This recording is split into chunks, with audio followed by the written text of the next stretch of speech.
අයිබෝවන් ශිෂ්‍යත්ව විභාගයට ගැටළු පාඩම් මාලාවේ 14 වෙනි අංකයට අයත් ගැටළුව තමයි අද අපි කතා කරන්න යන්නේ. ගැටළුවේ අපි කරන්න බලාපොරොත්තු වෙන්නේ කාලයත් සමග වයස් දෙකක අතර තියෙන සම්බන්ධතා වෙනස් වෙන ආකාරය පිළිබඳ ගැටළු. අපි පටන් ගමු උදාහරණයකින්ම පළවෙනි උදාහරණය වන්නේ පසස්ගේ වයස අවුරුදු 8කි. මුන්ගේ මව එමෙන් 4 ගුණයක් වයස් වේ.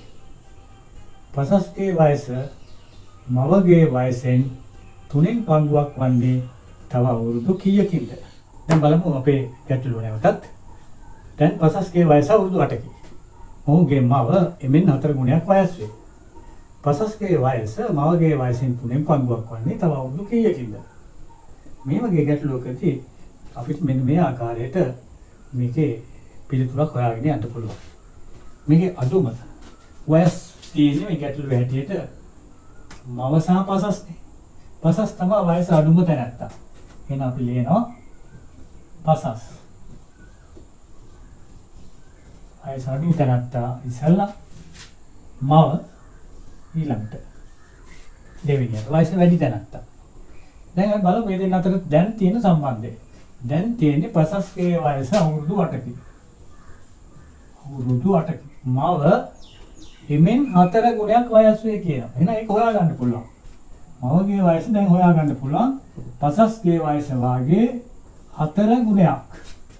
පසස්ගේ වයස වාගේ 4 ගුණයක් නම් මව දැන් අවුරුදු 32ක් වෙන්න ඕනේ. අවුරුදු 8 වාගේ 32ක්. ඊපස්සේ අපි අහනවා මවගේ වයසෙන් පසස්ගේ වයස 3 ගුණයක්. 3න් පංගුවක් වන්නේ. 3න් පංගුවක් වෙනවා කියන්නේ පසස් මවගෙන් 3න් පංගුවක් යනවා කියන්නේ ආපහු පසස්ගේ වයසෙන් 3 ගුණයක් වන්නේ තව අවුරුදු කීයකට පස්සේද කියලා අහනවා. එහෙනම් තව ඉස්සරහා ඉදිරි අවුරුද්දක තමයි මේක වැඩේ වෙන්නේ. ඒ කියන්නේ පසස්ගේ වයස වාගේ මවගේ වයස 3 ගුණයක් වෙන්නේ තව අනාගතයේදී. එහෙනම් අපි මේ මවට සහ පසස්ට වයස අරින්න ඕනේ අවුරුද්ද ගන්න. මව 32යි තව අවුරුද්දකින් පසස් 9යි මව 33යි තව අවුරුද්දකින් පසස් 10යි මව 34යි තව අවුරුද්දකින් පසස් 11යි මව 35යි තව අවුරුද්දකින් පසස් 12යි මව 36යි. දැන් අපිට පේනවා මේ වගේ 3 ගුණයක්. එහෙම නැත්නම් මේ මවගෙන් 3න් පංගුවක්. 33න් 3න් පංගුවක්. නම් 11යි. මේක වෙන්න බෑනේ. 34න් 3න් පංගුවක් නැහැනේ. මෙහෙම බලයෙන් ගියාම පේනවා මේකත් වැරදි මේ සම්බන්ධය. 33යි 9 කියන එක ඒකේ 9 වගේ 3 ගුණයක් වෙන්න බෑ. 10 වගේ 3 ගුණයක්ද මේක? නැහැ. 34 11 වගේ 3 ගුණයක්ද 35? 12 වගේ 3 ගුණයක්ද 36? ඔව්නේ. 12 වගේ 3 ගුණයක් තමයි 36. එහෙනම් පසස්ගේ වයස වාගේ 3 ගුණයක් වෙන්නේ. නැත්නම් අනික අතට කිව්වොත් මවගේ වයසෙන් 3න් පංගුවක් පසස්ට එන්නේ. වයස අවුරුදු පසස්ක 12ක් වෙනකොට මවට 36ක් වෙනකොට. දැන් මේක තමයි පිළිතුර. අහන්නේ අපේ තව අවුරුදු කීයකින්ද? එහෙනම් තව අවුරුදු කීයකින්ද බලන්න. මේ 36න් මේ 32 අඩු කරන්න ඕනේ. එනවා උත්තරේ 4යි කියලා. නැත්නම් මේ පැත්තෙනොත් බලවා. අවුරුදු 12න් මේ අවුරුදු 8 අඩු කරන්න ඕනේ. එහෙනම් අවසාන පිළිතුර තව අවුරුදු 14කින් තමයි මේ සිද්ධිය වෙන්නේ. ඒ කියන්නේ පසස්ගේ වයස මවගේ වයසෙන් 3න් පංගුවක් වෙන්නේ. ඒ කියන්නේ 36 3න් බෙදපුවාම 36 3න් බෙදපුවාම 12ක් වෙන්නේ තව අවුරුදු 4කින්. එහෙනම් අවසාන පිළිතුර තව අවුරුදු 4යි. දැන් නැවත බලමු. දෙන තොරතුරු දෙක තමයි අවුරුදු 8යි මවයේ වගේ 4 ගුණයක් කියන එක හොයාගත හැකි. අවුරුදු 32යි. දැන් අපි මෙතෙන්දී ක්‍රියා කරපු වැඩේ අනාගතයේදී මේ 3 ගුණය වෙන්නේ නැත්නම් 3න් පංගුව වෙන්නේ. ඒකින්ද අනාගතයට අවුරුද්ද දෙන්නටම අරිනවා. මවටත් අවුරුද්ද කාලය ගත කරනවා. පසස්ටත් අවුරුද්ද පල්ලෙහාට කාලය ගත කරනවා අනාගතයට. 9යි 10යි 11යි 12යි ඒතර මෙයා 32යි 33යි 34යි 35යි 36යි මේ අතර මේ වගේ තුන් ගුණයක් වෙන්නේ නැහැ. නමුත් 12 මෙන්න මේ අවස්ථාවේදී විතරක් අවසානයේ තුන් ගුණයක් වෙනවා. නැත්නම් මවගේ වයසින් තුනේ පංගුවක් වෙනවා. එහෙනම් මේක තමයි නිවැරදි පිළිතුර. නමුත් අපි අහන්නේ තව අවුරුදු කීයකින්ද කියලා. එහෙනම් මේ දෙන්න අතර වෙනස හොයන්න ඕනේ. 36 37 නැත්නම් මෙතනින් වෙනස ගන්නත් පුළුවන්. 12න් අතර ගියාම තව අවුරුදු 4කින්. දැන් මේක එක ක්‍රමයක්. දැන් අපි බලමු මේ ගැටලුවම හදන්න පුළුවන් තවත් ක්‍රමයක්. දැන් නැවත බලන්න ගැටලුව දෙවෙනි ක්‍රමය. දෙවෙනි ක්‍රමයේදී මේ ගැටලුවමයි මීට වඩා පහසු ක්‍රමයක් මම කියලා දෙන්නම්.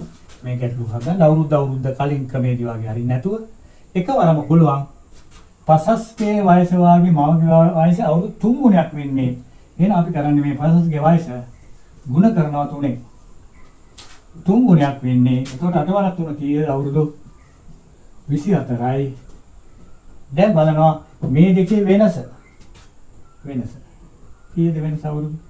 මේක අඩු කරපුවාම වෙනවා අවුරුදු 32 24ක් ගියාම අවුරුදු 8යි කියලා එනවා වෙනස. ඊළඟට මේ 3 ගුණය කියන එකෙන් එකක් අඩු කරනවා. මේ 3ෙන්. මේ 3ෙන් එකක් අඩු කරපුවාම වෙනවා දෙකක්. මේ දෙකෙන් මේ අවුරුදු 8 බෙදනවා. එතකොට එකවරම එනවා අවුරුදු කීයයි කියලාද? 4යි කියලා. බලමු නැවතත් මේ ක්‍රමෙ. පසස් දැන් 4 ගුණයයි. එහෙනම් පසස්ට අවුරුදු 8 නම් මවට අවුරුදු 32යි. ඊට පස්සේ අවුරුදු 8 වගේ 3 ගුණයක් වෙන්නේ කියන හින්දා 8 වැඩි කරනවා 3ෙන්. එතකොට එන්නේ අපිට අවුරුදු 24ක්. මේක අඩු කරනවා අවුරුදු 8යි. මේ 8 බෙදන්න ඕනේ.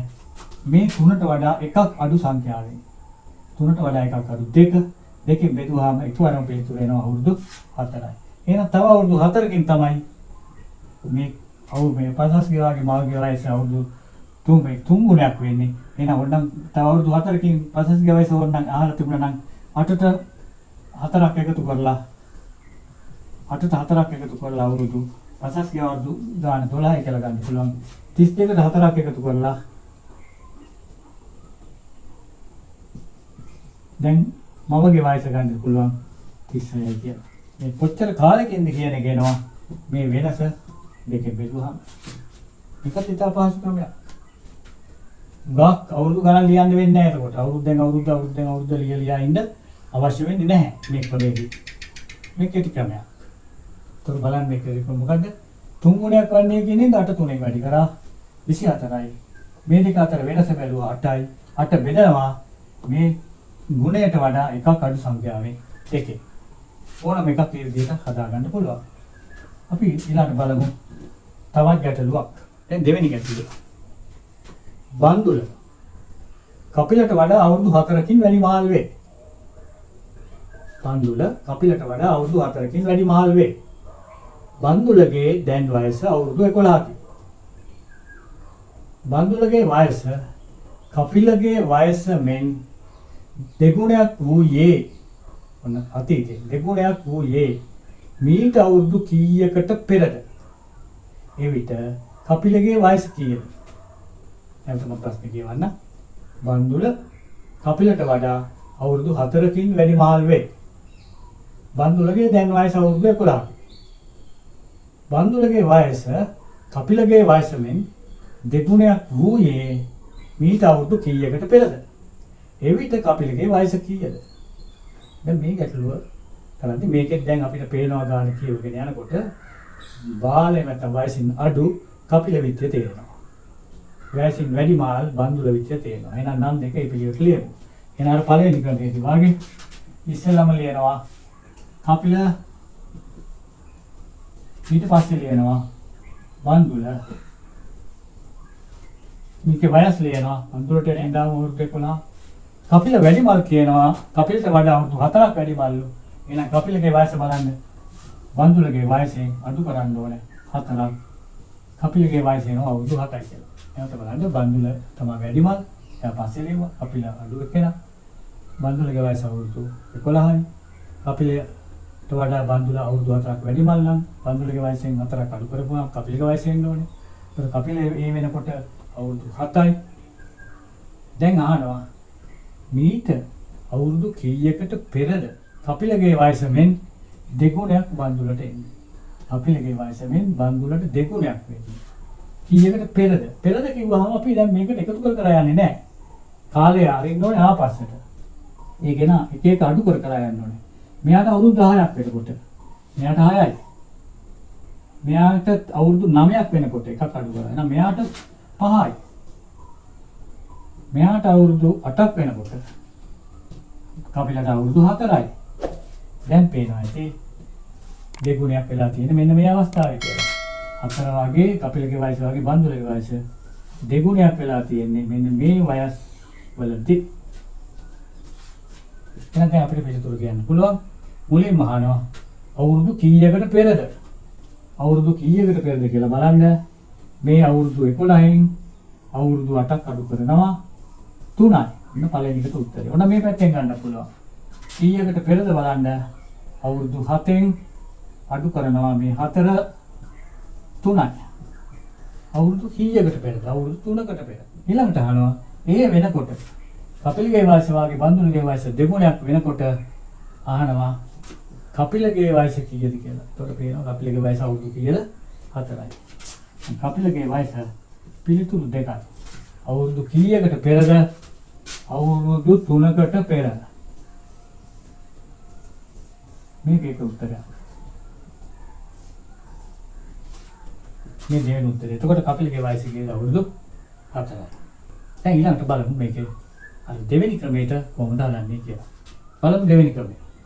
ඒකෙන් බන්දුලට වඩා කපිල අවුරුදු 4ක් බාලයි. එහෙම නැත්නම් කපිලට වඩා බන්දුල 4ක් වැඩිමල්. බන්දුලගේ වයස අවුරුදු 11යි කියලා දීලා තියෙනවා. එහෙනම් කපිලගේ වයස එකකින් ගතයි 7යි කියලා. දැන් අවුරුදු කීයකට පෙරද කියලා අහනවා. කී ගුණයක් වෙන්නේද? කපිලගේ වයස මෙන් දෙගුණයක් වන්නේ. එහෙනම් අපි අර වගේම කලින් හිතුවේ වගේම මේකේ දෙගුණය බලනවා. 7 දෙගුණය දෙවරක් 7 කීයද? අවුරුදු 14යි. හැබැයි මෙතෙන් පේනවා මේ දෙකේ වෙනස ගන්න වෙනවා. වෙනස බලන්න 14න් 11ක් අඩු කරන්න ඕනේ. 14න් 11ක් අඩු කරපුවාම එනවා කීයද? 3යි. මේ 3 බෙදන්න ඕන දෙකට වඩා එකක් අඩු සංඛ්‍යාවෙන් එකේ. එකක් අඩු සංඛ්‍යාවෙන් 3 බෙදුවාම එක් වරක් 3යි ඉතුරු නැහැ. එහෙනම් අවුරුදු කීයකට පෙරද? අවුරුදු 3කට පෙර කියලා උත්තර එනවා. අවුරුදු 3කට පෙර. මේක තමයි පිළිතුර. මේ වෙනස 7 දෙගුණයයි දැන් වයසයි අතර වෙනස බෙදනවා දෙගුණයට වඩා එකක් අඩු එකෙන්. ඒ කියන්නේ එකෙන් අවුරුදු 3කට පෙර කියලා එනවා අපිට. අවුරුදු 3කට පෙර නම් කපිලගේ එතකොට වයස බලන්න අවුරුදු 7න් අඩු කරන්න ඕනේ අවුරුදු 3ක්. උඩ එනවා අවුරුදු 4යි කියලා.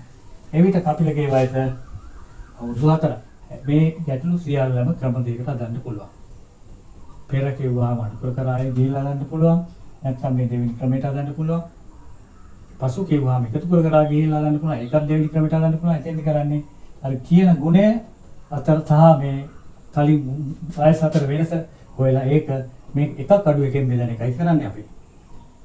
දැන් අපි ඊට වඩා තව ටිකක් වෙනස් විදිහේ ගැටලුව කරමු. බලන්න මේ ගැටලුව ඊළඟට තුන්වෙනි ගැටලුව. තුන්වෙනි ගැටලුවේ තියෙන්නේ මේම එකක්.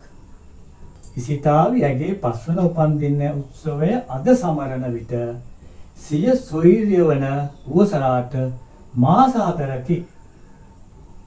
ඉසිතාවිගේ වයස උවසරාගේ වයස මෙන් 3 ගුණයක් වන්නේ ඉසිතාවි කී වන උපන්දින උත්සවය සමරන විටද?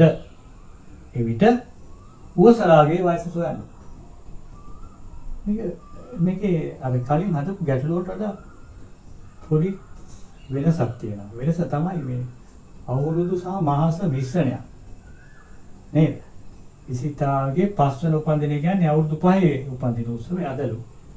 එතකොට උවසරාට මාස 4 අවුරුදු ගණන් නෙවෙයි කියන්නේ. කොහොමද පේනවා එහෙනම් මේකෙදී බාල කවුද? උවසරානේ. බාල සහෝදරිය උවසරා. මොකද ඉසිතාවට අවුරුදු 5 වෙනකොට එහෙනම් උවසරාගේ නම අපි ගමු මුලට. උවසරා ඉසිතාවට අවුරුදු 5 වෙනකොට අද උවසරාට මාස මාස 4යි. දැන් මේ ගැටලුවේ අර වගේ එක එක අඩු කරලා එක එක එකතු කරලා යන්න බෑ. මොකද මේක මාස ආග අවුරුදු. ඒකක දෙකක් කාලය තමයි නේ. එහෙනම් දෙකම එකම ඒකයට ගේනවා. අපි එතකොට මාස තමයි මේ අඳුම ඒකක මේ අවුරුදු 5ක් මාස කරන්න ඕනේ. දැන් එන නැවත ලියමු දෙන්නගේ වයස මාස වලින්. මාස 4 වෙනකොට ඉසිතාවිට මාස කොහොමද අවුරුදු 5කට මාස ගන්න හොයන්නේ? එක අවුරුද්දකට මාස 12ක් තියෙනවා. එහෙනම් අවුරුදු 5ට මාස බලන්න 12 ගුණ කරන්න ඕනේ 5න්. 5 2 10න් බිඳුව එකක් ඉතුරුයි 5 2 5 1යි 6යි. එහෙනම් මාස 60. උසරාට මාස 4ක් වෙනකොට ඉසිතාවිට මාස 60යි. දැන් ඊළඟට කියනවා මොකක්ද ඊළඟ සම්බන්ධය මේ වයස් දෙක අතර? ඉසිතාවිගේ වයස උසරාගේ වයස මෙන් 3 ගුණයක් වන්නේ. එහෙනම් මේක 3 ගුණය බලන්න. අර එක එක කරලා නම් මේක කොච්චර මාස ගානක් යන්න වෙයිද දන්නේ. 5යි මේක 61යි ඔය වගේ යන්න නෝ. නමුත් ඊට වඩා මේකේ පහසුයි. අර දෙවෙනි ක්‍රමයට හදන එක මාස 4 3 ගුණය බලනවා.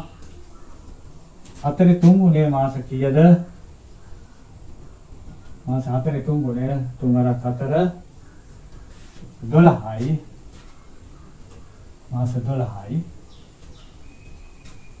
දෙකේ වෙනස ගත්තා අඩු කරනවා මාස 3 ගුණයනේ. මාස 60 12 ගියාම 10න් දෙකක් මේක ගත්තා 10න් දෙකක් 8යි 5න් දෙකක් 4යි මාස 48යි. ඊට පස්සේ මේ තුනේ එකක් අඩු කරනවා 2යි 48 බෙදනවා 2. දෙවරක් 2 4යි ඉතුරු නැහැ. දෙවරක් 8ට 4යි. බිඳුව 24යි. එහෙනම් මේ වැඩේ වෙන්නේ මාස 24කට පස්සේ. මාස 24කට පස්සේ. මාස 24කට පස්සේ කියන්නේ අවුරුදු 5ටත් එහෙම නැත්නම් මාස 60ටත් එකතු කරන්න ඕනේ මාස 24ක්. 60ට එකතු කරන්න ඕනේ මාස 24ක්. එතකොට 60යි 24යි එනවා මාස 84යි කියලා. එතකොට ඉසිතාවිගේ වයස මේ මාස 4ටත් එකතු කරන්න ඕනේ 24ක්. එතකොට එනවා මාස 24යි 4යි 28යි කියලා. එහෙනම් මේ 28 වාගේ 3 ගුණේ නේද මේ 84? 8 වරක් 3 24න් 4යි දෙකක් ඉතුරුයි 3 වරක් 2 6යි 2යි 8යි. මේ වගේ මේක 3 ගුණයක්. එහෙනම් දැන් ප්‍රශ්නේ අන්තිමට අහන්නේ ඉසිතාවගේ කීවර උපන්දින උත්සවයේද සමරන්න වෙන්නේ? මාස 84ක් කියන්නේ අවුරුදු බලන්න මේක බෙදන්න ඕනේ. 84 12න් බෙදන්න ඕනේ. 12 වරක් චක්‍රේ දන්නවා නම් අපි දන්නවා 12 වරක් 784යි ඉතුරු නැහැ.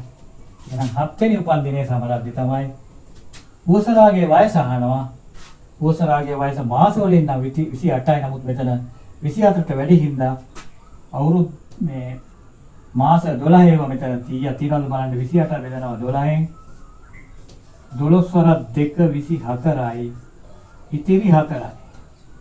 ඒ කියන්නේ උවසරාගේ වයස අවුරුදු 2යි මාස 4යි. එතකොට මේ 3 ගුණයක් වෙනකොට උවසරාගේ වයස වගේ 3 ගුණයක් ඉසිතාවට එනකොට උවසරාගේ වයස මාස වලින් නම් 28යි. නැත්තම් කියන්න පුළුවන් අවුරුදු 2යි මාස 4යි. එතකොට ඉසිතාවි සමරන්නේ අවුරුදු 7 උපන්දින උත්සවය. දැන් පේනවද අවුරුදු මාස 20ව තියෙනකොට මේ වගේ ගැටලුවක් කොහොමද හදන්නේ කියලා. ඊළඟට අපි තව එක ගැටලුවක් කරලා බලමු මේ පාඩම යටතේ. මේ පාඩම යටතේ අපි අවසාන ගැටලුව 4 වෙනි ගැටලුව රවිදු පතිපට වඩා අවුරුදු 8කින් වැඩි මහලුවේ. පතිපගේ දැන් වයස අවුරුදු 7කි. දෙදෙනාගේ වයස් වල එකතුව රවිදුගේ දැන් වයස මෙන් දෙගුණයක් වන්නේ තව අවුරුදු කීයකින්ද? එවිට රවිදුගේ වයස කොපමණද? බලමු මේ ගැටලුව ගන්න. මෙතනදී කියන විදිහට බාල කවුද? බාල ප්‍රතිබ විද්‍ය තේරෙනවා. මොකද රවිදු ප්‍රතිබට වඩා අවුරුදු 8ක් වැඩි මහල් කියලා එනවා.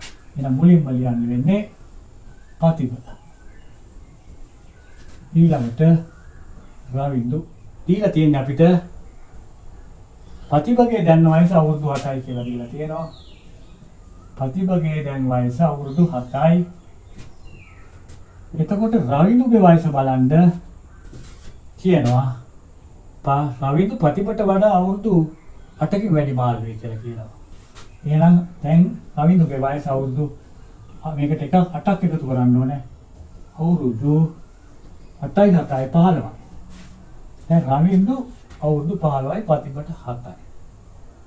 ඊළඟට අහන්නේ මේ දෙන්නගේම වයස් වල එකතුව රවිදුගේ වයස වාගේ දෙගුණයක් වань. එහෙනම් අපි ඒකෙන් දැනගතයි රවිදුගේ වයස වාගේ දෙගුණේ මොකක්ද කියලා. රවිදුගේ වයස වාගේ දෙගුණේ බලන්න 15 ගුණ කරමු දෙකෙන්. අවුරුදු 30යි. මේ දෙන්නගේ වයස් වල එකතුව 30 වෙන්නේ. ඒ කියන්නේ රවිදුගේ දැන් වයස වාගේ දෙගුණයක් වෙන්නේ දෙන්නගේ වයස් වල එකතුව. එතකොට මේ රවිදුගේ වයස 30 වෙන්නවත් ප්‍රතිදුගේ වයස 30 වෙන්නවත් නෙමෙයි. දෙන්නගේ වයස් වල එකතුව 30 වෙන්නේ. තව අවුරුදු කීයකින්ද කියලා අහනවා. එහෙනම් අනිවාර්යයෙන්ම අනාගතයේ තමයි මේ එකතුව 30ක් වෙන්නේ. ඒ ඉතින් අනාගතයට යන්න වෙනවා. කොහොමද අපි අනාගතයට යන්නේ? දෙපැත්තේ දෙන්නගේ වයස් වලට එක බැගින් එකතු කරලා. 7 දෙකක් එකතු කරනවා 8යි 16යි. ආයෙ එකක් එකතු කරනවා 9යි 17යි 10යි 18යි. දැන් ඔහොම යන ගමන්තරේ බලන්න පුළුවන් අපිට මේවා එකතුව කීයද? මේ දෙක එකතු කරනවා 22යි. මේ දෙකේ එකතුව 24යි. මේ දෙකේ එකතුව 26යි. මේ දෙකේ එකතුව 28යි.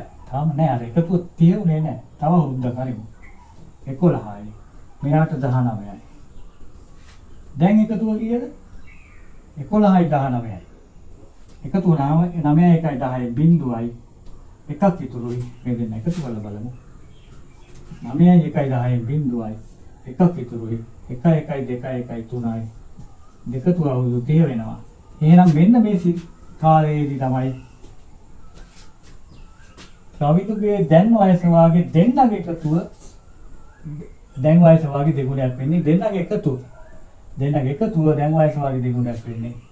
එතකොට අහනවා තව අවුරුදු කීයකින්ද? බලන්න යන්න ඕනේ මේ දෙක අඩු කරලා. මේක තව අවුරුදු කීයකින්ද බලන්න 11න් අඩු කරමු 7ක්. තව අවුරුදු 4කින් කියලා එනවා. මේ පැත්තේ තෝරනම් 19න් 15ක් අඩු කරලත් ඕක හොයාගන්න තිබුණා. තව අවුරුදු 4කින් කියලා. එහෙනම් පිළිතුර තව අවුරුදු 4කින් තමයි පළවෙනි ප්‍රශ්නෙට උත්තරේ. පළවෙනි ප්‍රශ්නේ කිව්වේ රවිදුගේ දැන් වයස මෙන් දෙගුණයක් දෙන්නගේ වයසේ එකතුවට සමාන වෙන්නේ තව අවුරුදු 4කින්. තව අවුරුදු කීයකින්ද කියලා අහන්නේ. 4කින්. එවිට රවිදුගේ වයස කොහොමද? රවිදුගේ එතකොට වයස රවිදුගේ වයස කීයද? අවුරුදු 19යි රවිදුට. මේ සම්බන්ධය තියෙනකොට වයස දෙන්නගේ වයස එක්තර එකතුව රවිදුගේ දැන් වයස වගේ දෙගුණයක් වෙනකොට රවිදුට අවුරුදු 19යි. ඔන්න අද අපි මේ පාඩමේදී කලේ යම් කාල වකවානු වලදී වයස් දෙකක් අතර විවිධ සම්බන්ධතා ඇති වෙන ආකාරය මට විශේෂයෙන් කියන්න මේ ගැටලුවට නම් අර කලින් අපි යෝජනා කරපු දෙවෙනි ක්‍රමය යොදන්න බෑ. එහෙනම් හැම එකටම අර කෙටි ක්‍රම කියන ඒවා යොදන්න බෑ. සමුත් කරන්න පුළුවන් ගැටලු තියෙනවා. ඒවා හඳුනා ගැනීම ඔබේ දක්ෂතාවයක්. ඒකට අනිත් ගැටලුවට නම් තුනට කලින් මුලින් සඳහන් කර ගැටලු තුනටම අපි දෙවෙනි ක්‍රමයක් එහෙම නැත්නම් කෙටි ක්‍රමයක් පාවිච්චි කරා. මේකට නම් එහෙම කරන්න බෑ. මෙහෙම නම් ඉදිරියට වයස ලියලියාව මේ එකතුව පරීක්ෂා කරලා රවිදුගේ දැන් වයස වාගේ දෙගුණය හම්බ වෙන්නේ මොන කාලෙදද කියලා මේ එකින් එකටම අවුරුද්දෙන් අවුරුද්දටම අනාගතයට යන්න වෙනවා. හොඳයි. අද පාඩම මෙතනින් අවසానයි. ඊළඟටත් අපි කාලය පිළිබඳ තවත් පාඩමක දිගෑරුමකට යනවා ඊළඟ අංක 15 යටතේ. ආයිබෝවන්.